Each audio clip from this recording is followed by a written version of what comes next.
Hello guys, welcome. मैं विकास sir, आप पढ़ रहे हैं मेरे साथ केमिस्ट्री। तो आज का जो मैं टॉपिक लेकर के वो लेकर के मैं quantum mechanical model chapter second है हमारे पास, क्लास 11 का। बहुत ही इंपॉर्टेंट टॉपिक है, ठीक है। और यहाँ से कुछ चीजें हमारी बिल्कुल क्लियर होती चली जाएगी जो हमने प्रीवियस क्लासेस में प्रीवियस में हमने जो टॉपिक पढ़े, ठीक है। ये जो टॉपिक है ये हमें कहाँ कहाँ हेल्प करेगा, देखिए ये वाला टॉपिक जो हम पढ़ रहे हैं क्वांटम मैकेनिकल मॉडल, ये अगर मैं बात करूं जो पुरानी वाली थ्योरी हम पढ़ रहे थे, जो हमने स्टार्टिंग में करा था स्ट्रक्चर ऑफ एटम, तो इसको पढ़ने के बाद मैं डेफिनेटली कह सकता हूं कि भाई ये माइलस्टोन था किस चीज में, modern concept of structure of atom, ठीक है। या मैं ये कह सकता हूं new model of the structure of atom. जो अभी तक स्ट्रक्चर ऑफ एटम पढ़ रहे थे, ठीक है ना, जैसे बोर्स का इनका, उसमें कुछ ना कुछ सिग्निफिकेंट रोल और यहाँ से। और दूसरी चीज में ये कहूंगा यहाँ से कि जो क्वांटम मैकेनिकल मॉडल है ये बहुत ही मतलब अगर मैं इसका इस्तेमाल क्यों होता है तो दो चीजों के लिए मैं कहूंगा। सबसे पहले तो उन्होंने जो बोर्ड्स में जिसने भी इम्प्लीमेंट करना था, जो उसका ड्रॉबैक था, शॉर्ट टर्म था, वो यहाँ पर आकर कंप्लीट हो गया, नंबर एक। दूसरा, जो अभी तक हम पढ़ रहे थे कि जो लाइट है वो ड्वेल नेचर का बिहेव करता है, तो क्या पार्टिकल भी ड्वेल नेचर दिखाएगा? तो यहाँ पर इसी कॉन्सेप्ट के अंदर हम ये भी देखेंगे कि भी पार्टिकल भी वेव नेचर को दिखा सकता है। पार्टिकल है ऑल्सो ड्वेल नेचर, ठीक है। तो पहले बेसिक पहले की तरफ लेके चलते हैं कि बात क्या क्या करेंगे, तो फिर मैं बोलूंगा यहाँ पर कौन से दो कॉन्सेप्ट, ठीक है। अगर मैं बात करूं तो जो शॉर्ट ये जो मॉडल कॉन्सेप्ट ये था, ये क्या था, अगर ये क्वांटम मैकेनिकल मॉडल अगर मैं बात करूं तो सबसे पहले इसको लिखने की जरूरत नहीं है। जो बोर्ड की शॉर्ट टर्म थी वो यहाँ पे दूर होने वाली है। मैं जब पार्टिकल नेचर वाला क्लियर करता हूँ, सबसे पहले आपने देखा होगा कि लाइट की ही हम बात कर रहे थे। लाइट या तो मैं इसको बोलूं रेडिएशन, ठीक है, दोनों एक ही चीज है, लाइट और रेडिएशन। हमने क्या कहा कि light already behave as a wave, ठीक है। लेकिन आइंस्टाइन प्लांक इन ये दो साइंटिस्टों ने क्या करके दिखाया कि जो लाइट का वेव नेचर है इसको किस में कन्वर्ट करके दिखा दिया ना, पार्टिकल। तब इन्होंने एक बात कही कि radiations have a dual nature. Dual nature कैसे? देखो लाइट अभी खुद में क्या है, वेव है, क्या है, वेव। तो आइंस्टाइन ने दो चीज हमने यहाँ पे ली थी, कौन कौन सी? एक तो लिया हमने black body radiation, black body radiation, और दूसरा हमने किसकी हेल्प ली थी, फोटो इलेक्ट्रिक, ठीक है, फोटो इलेक्ट्रिक इफेक्ट। इन दो की हेल्प से हमने कहा कि जो लाइट है ये ड्वेल नेचर है, wave as well as particle, ठीक है। ये तो हम पहले पढ़ चुके हैं, ये वाला क्लियर हो गया आपका, ठीक है ना।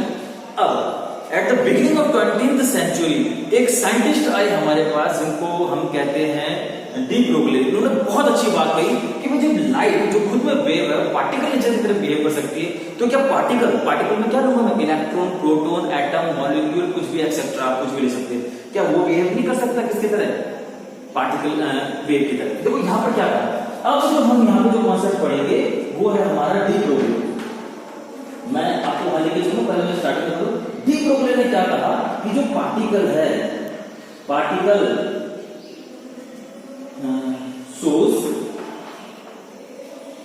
Wave particle as well as wave nature.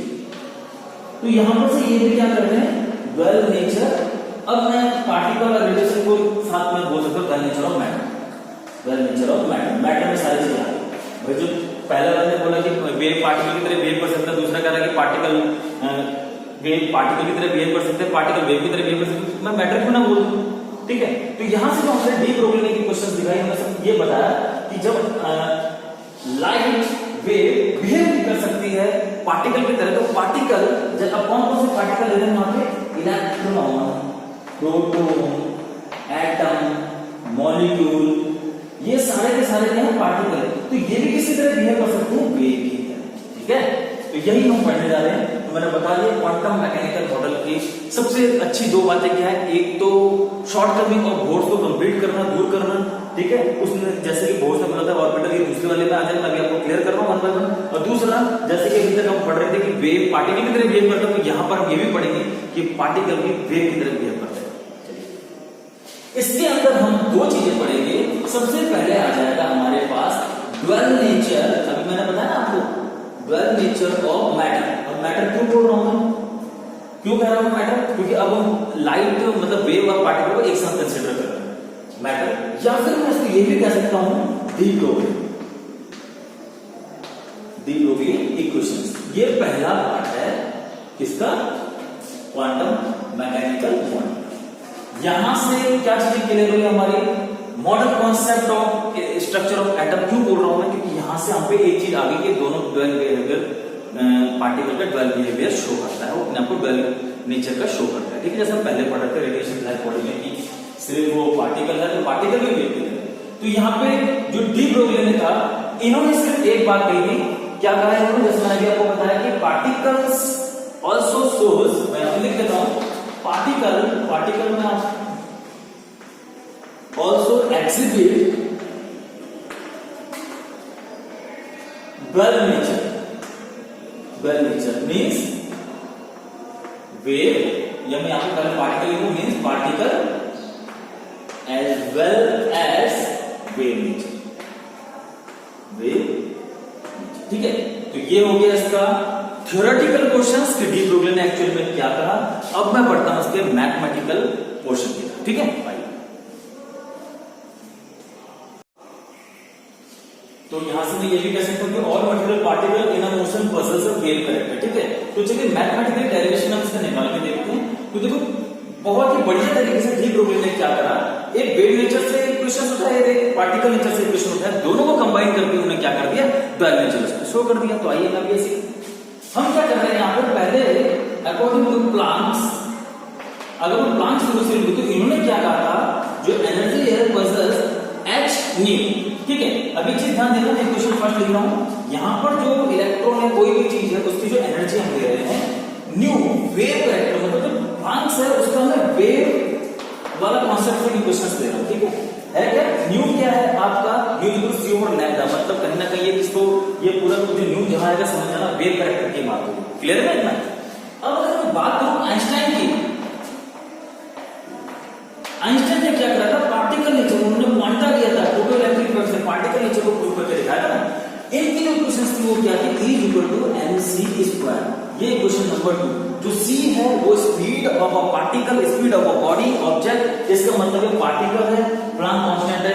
इन दोनों इक्वेशंस को मैं कंबाइन कर लेता हूं, फर्स्ट और सेकंड को E दोनों के बराबर, तो यहां से लिख सकता हूं h nu equal to mc square, Planck constant, frequency, mass, speed of light. ठीक है, अब हम ये भी जानते हैं वेव कैरेक्टर में से कि न्यू इक्वल टू क्या है, c over lambda, speed upon wavelength, frequency equal to c over lambda.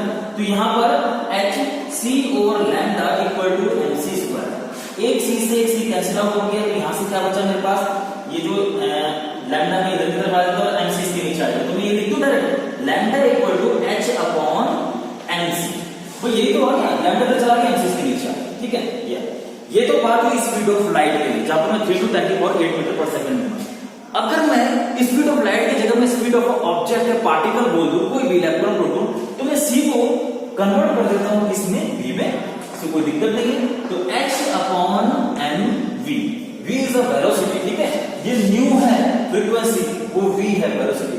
तो ये रिलेशंस हमारे पास आ गया और इसी को बोलते हैं हम डी ब्रोगली इक्वेशंस। ठीक है, सब वेरी इंपॉर्टेंट। और यही इक्वेशंस अपने आप में दिखा देंगे, ये लैम्डा वेव है, v पार्टिकल है, ड्वेल नेचर हो गया ना किसी भी चीज का। ये ना मैं इसमें थोड़ा कन्वर्ट कर सकता हूं, एक्चुअली क्या होता है, जो स्मॉल p है मोमेंटम, क्या है, momentum equal to mass into velocity. तो मैं यहां पर ये भी लिख सकता हूं, lambda is equal to h upon p, या मैं कहता हूं lambda is inversely proportional to 1 upon p। ये है proof that the wavelength is inversely proportional to the momentum. ये यहां से मैंने रिलेशन निकाल दिया, lambda is inversely proportional to momentum. Momentum बढ़ेगा, वेवलेंथ कम हो जाएगी, मोमेंटम कम होगा, वेवलेंथ बढ़ जाएगी, इनवर्सली प्रोपोर्शनल। तो ये हो गया हमारा de Broglie equations, dual nature of matter. अपने नेक्स्ट टॉपिक की तरफ बढ़ते हैं, जो यहां तक तो क्लियर हो गया, एक नया कॉन्सेप्ट मिल गया एटम्स का, दोनों बिहेव कर, एटम्स की भी तो बात हो गई। अब एक चीज और निकाल के देखते हैं यहां पर से कि उसमें इलेक्ट्रॉन कहां पर है, बोर्ड की थ्योरी को किस तरीके से इंप्लीमेंट करा, किसने करा, हाइजेनबर्ग अनसर्टेनिटी। तो आइए नेक्स्ट टॉपिक पढ़ते हैं, हाइजेनबर्ग अनसर्टेनिटी। तो चलिए बढ़ते हैं अपने नेक्स्ट टॉपिक की तरफ, हाइजेनबर्ग अनसर्टेनिटी प्रिंसिपल। तो पहले हम इसके डेफिनेशन मैंने यहाँ पे लिख दिया है, इन्होंने क्या कहा था, और मैं ये बताऊंगा आपको कि इन्होंने किस अपनी इस डेफिनेशन को प्रूव करने के बाद किस तरीके से बोर्ड्स की शॉर्टकमिंग को ओवरकम करा, और इन्हीं दो तरीके से हम लास्ट में कर देते हैं इसी कॉन्सेप्ट को क्या modern concept structure of atom. देखिए मैंने यहाँ पे लिख दिया है हाइजेनबर्ग अनसर्टेनिटी प्रिंसिपल ने क्या कहा था, it is impossible to find out both the position and speed of a, जो हाई स्पीड घूम रही है, आप किसी भी चीज को अगर सपोज करो पहले मैं होल बॉडी की तरफ लेकर चलो, उन्होंने कहा था ऑर्बिट वर्ड उन्होंने यूज करा था, उन्होंने कहा था कि भाई इलेक्ट्रॉन मूव कर रहा है, हम इसके साइमल्टेनियसली पोजीशन उसकी स्पीड में बता सकते हैं, बट हाइजेनबर्ग ने इस चीज को बिल्कुल डिनाई करा, इन्होंने कहा it is not possible to determine simultaneously both the position and the momentum of a particle. Particle में उन्होंने इलेक्ट्रॉन कुछ भी हम ले सकते हैं, ये हम कभी भी भाई कोई एक तो पहली इतनी छोटी चीज है और इतनी स्पीड से घूम रही है, आप कैसे उसकी बिल्कुल पोजीशन और स्पीड बता दो, इट इज नॉट पॉसिबल। यहां से उन्होंने मैथमेटिकल इंपॉर्टेंस दिया जो बहुत ही ज्यादा important, delta x into delta p always greater than equal to h upon 4 pi. ये मैथमेटिकल रिलेशन है, ये इससे कई बार न्यूमेरिकल्स भी आता है, ये उन्होंने अपना रिलेशंस दिया और ये बहुत ही माइलस्टोन था किस चीज को, बोर्ड्स की शॉर्टकमिंग को ओवरकम करने के। यहां से मैं इसको एक चीज और लिख सकता हूं, मैं डेल्टा पी को खोलूं तो आप ये भी इसको डेल्टा v वेलोसिटी है, p mv बोल दिया, मास को दे देंगे greater than equal to h upon 4 pi m। ठीक है, तो ये दूसरा रिलेशन भी हमारे पास आ जाता है, तो दोनों कंफ्यूज एक ही चीज है, p को यहां से उन्होंने ये रिलेशन दिया।